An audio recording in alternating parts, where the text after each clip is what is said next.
ఒక రెస్టారెంట్లో బాగా రద్దీ ఉన్న పరిస్థితి. చాలామంది ఉన్నారు, చాలా ఎక్కువ మంది కస్టమర్లు వచ్చారు. సడన్గా ఓ మూలన గందరగోళం లేచి హడావుడి, ప్లేట్ అక్కడ కొంతమంది పడేశారు, గ్లాసులు పడిపోయాయి, చైర్లు వెనక్కు లాగారు, ఆహాకారాలు వినబడ్డాయి. అందరూ అటువైపు చూశారు ఏమైంది అని. ఇంతకు ఏమీ జరగలేదు. ఓ పురుగు వచ్చి ఓ కస్టమర్ తింటున్నప్పుడు మీద పడింది. సో ఆ పురుగు పడి అలాగే ఆ కస్టమర్ పైన ఉండిపోయింది. దాంతో ఆ కస్టమరు ఎక్కడది తాను తినే దాంట్లో పడుతుందని అనుకున్నాడు. ఆ పురుగు ఏంటని భయపడ్డాడేమో, కానీ వెంటనే లేచి దాన్ని ఆ పురుగును వదిలించుకోవడం మొదలుపెట్టాడు, వదిలించుకునే ప్రయత్నం చేయడం మొదలుపెట్టాడు. దీంతో ఆ పురుగు ఇంకొకరి పైన పడింది. వారు కూడా వెంటనే లేచి అదేవిధంగా అడావుడి చేయడం మొదలుపెట్టారు. పురుగు ఆ వ్యక్తిపైకి వెళ్ళి మరో వ్యక్తి పైన పడింది.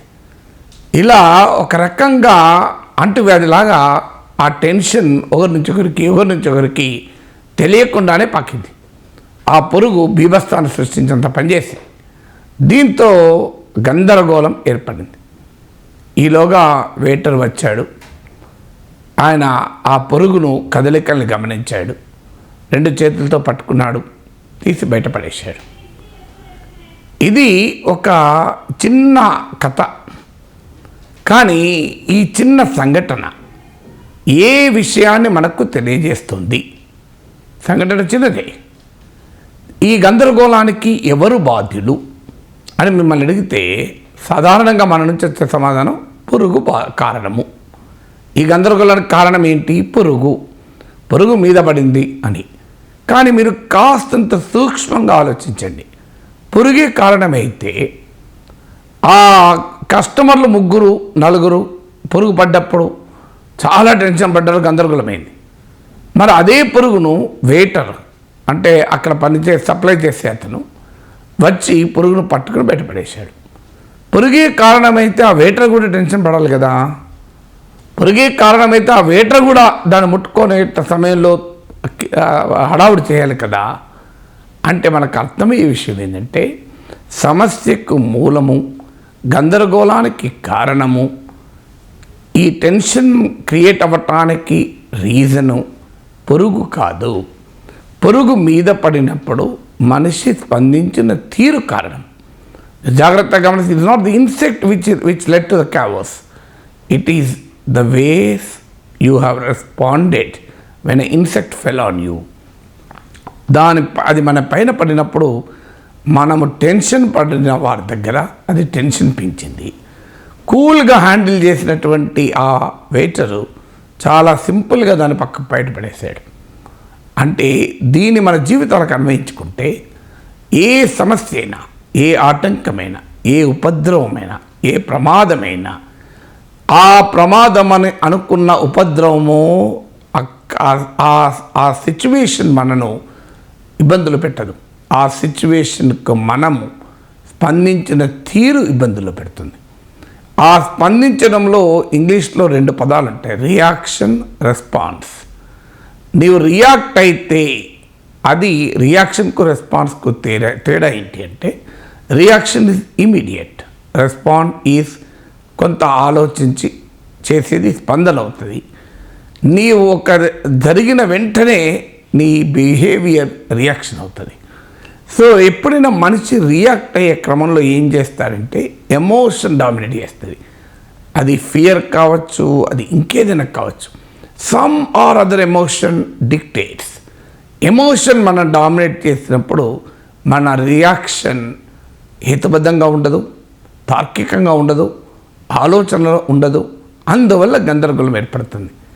ఇప్పుడు ఉదాహరణకు ఇక్కడ పురుగు మొదటిసారి ఒక కస్టమర్ పైన పడితే కస్టమర్ దాన్ని వదిలించుకునే క్రమంలో చేసిన అల్లరే ఇతరులందరికీ కూడా పాకింది. కానీ అదే కస్టమర్ ప్రశాంతంగా ఆ పురుగును చూసి ఓ చేతితో పట్టేసి పక్కకు పడేసి ఉంటే అసలు ఈ గందరగోళమే జరిగేది కాదు. ఎవరికి తెలిసేది కూడా కాదు ఆ పురుగు మీద పడ్డదని. అంటే ఆ వ్యక్తి ఆ పురుగు మీద పడినప్పుడు ఏం చేశాడన్నది దాని ప్రభావం నిర్ణయించింది. ఆ వ్యక్తి గందరగోళపడ్డాడు కనుక గందరగోళం సృష్టించబడింది. కానీ అదే ఆ సప్లయర్ వచ్చి గందరగోళం పడలేదు కనుక దాన్ని ఎలా వదిలించుకోవాలో ఆలోచించి వదిలించుకున్నాడు కనుక ఎలాంటి గందరగోళం కాకుండా ఆ హడావుడంతా సద్దుమణిగింది. అందువల్ల మన జీవితాల్లో అనేక సందర్భాలు వస్తాయి. ఆ సందర్భాలు వచ్చినప్పుడు రియాక్ట్ కాకండి. రియాక్షన్ ఎమోషనల్గా ఉంటుంది, ఎమోషన్ ఇర్రేషనల్గా ఉంటుంది. కొన్ని సందర్భాల్లో ఎమోషన్ ఇల్లాజికల్గా కూడా ఉంటుంది. ఎమోషన్ పరిష్కరించదు, సమస్యను మరింత తీవ్ర రూపం దాలుస్తుంది. అందువల్ల ఆ క్షణంలో మనము ఆలోచించడం నేర్చుకోవాలి. ఆ రియాక్షన్ నుంచి బయటపడాలి, ఎమోషన్ నుంచి బయటపడాలి. నాకు పెళ్ళైనప్పుడు మా నాన్నకు సూత్రం చెప్పాడు, నన్ను మా భార్యను కూర్చోబెట్టి, భార్యాభర్తలు 10 కాలాల పాటు కలిసి జీవించాలి. భిన్నమైన పరిస్థితుల్లో పెరిగిన వారు, భిన్నమైన ఆలోచనలతో పెరిగిన వారు, భిన్నమైన కుటుంబాల్లో పెరిగినవారు. సో అందువల్ల కలిసి జీవించాలంటే ఒక సూత్రం రా, నీ కోపం వచ్చినప్పుడు ఆమె ఊరుకోవాలి, ఆమె కోపం వచ్చినప్పుడు నీవు ఊరుకోవాలి అని చెప్పాడు. ఇది గనక చేశారనుకోండి, ఎన్ని దశాబ్దాలైనా మీరు ప్రేమానురాగాలతో దాంపత్య జీవితం గడుపుతారు అన్నాను. చెప్పడానికి చాలా సులభంగా కనిపించవచ్చు, చాలా కష్టం. మన కోపం వచ్చిన ఎదుటి వ్యక్తి కోపం వచ్చినప్పుడే మనకు కోపం వస్తుంది.